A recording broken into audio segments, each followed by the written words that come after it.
La personnalité lotoise de l'année 2018. Pour la première fois sur lotois.fr, versant web TV vraiment indépendante. Quand enfin la DSL est arrivée sur ma commune, il semblait trop tard pour ce genre d'initiative, eh oui. Né en 2016, soit 16 ans après mon premier site internet. Avec 1200 abonnés, 140 000 vues, ce YouTube ternoise existe, décliné sur plusieurs entrées genre Mon Cuc TV ou Chanson TV. Même si certains semblent déjà essayer de lui mettre des cornichons devant la caméra. C'est une variante des bâtons dans les roues. Un média donc au moins aussi crédible que d'autres pour décerner cette distinction.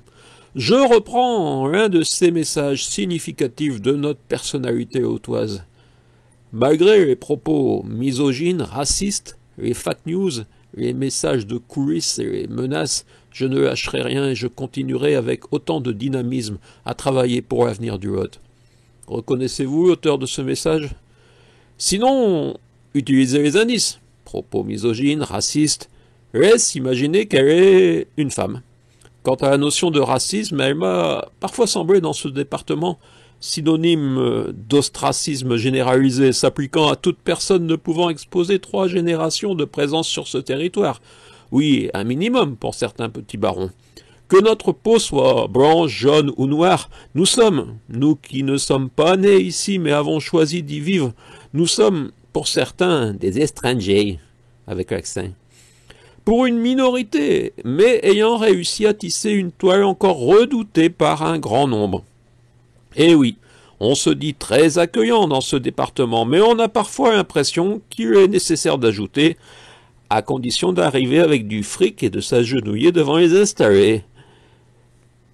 Si vous rendez des services, ils peuvent vous adouber en inféodé.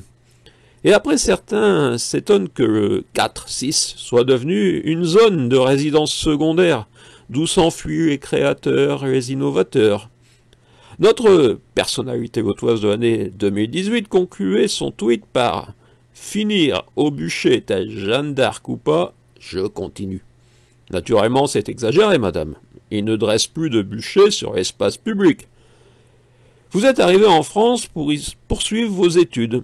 Vous vous êtes installé à Figeac pour y travailler, et quelques semaines après avoir obtenu la nationalité française, vous étiez élu député. Certains se demandent encore pourquoi les gens n'ont pas suivi les orientations de la dépêche du midi.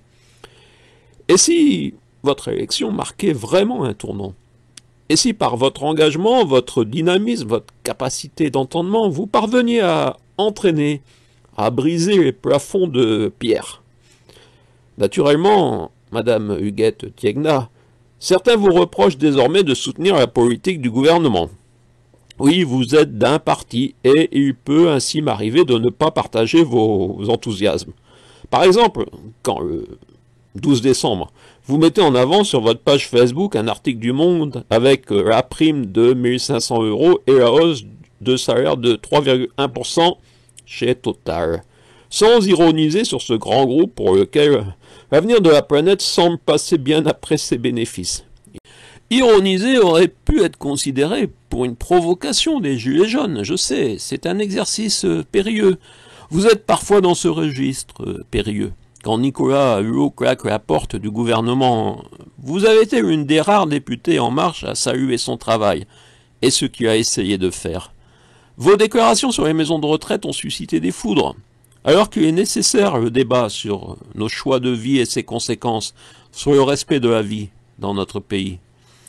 Cette mise en une de lotois.fr me permet également de terminer l'année en vous remerciant de votre venue dans l'autre circonscription du département, d'avoir accepté notre invitation au Salon du Livre de Montcuq en Quercy-Blanc, votre première visite dans notre commune nouvelle.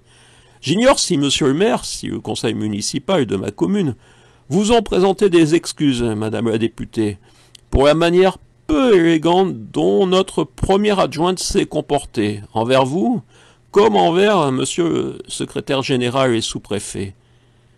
Partout où vous n'êtes pas reçu avec respect, avec remerciement de votre venue, c'est la République qui n'est pas respectée.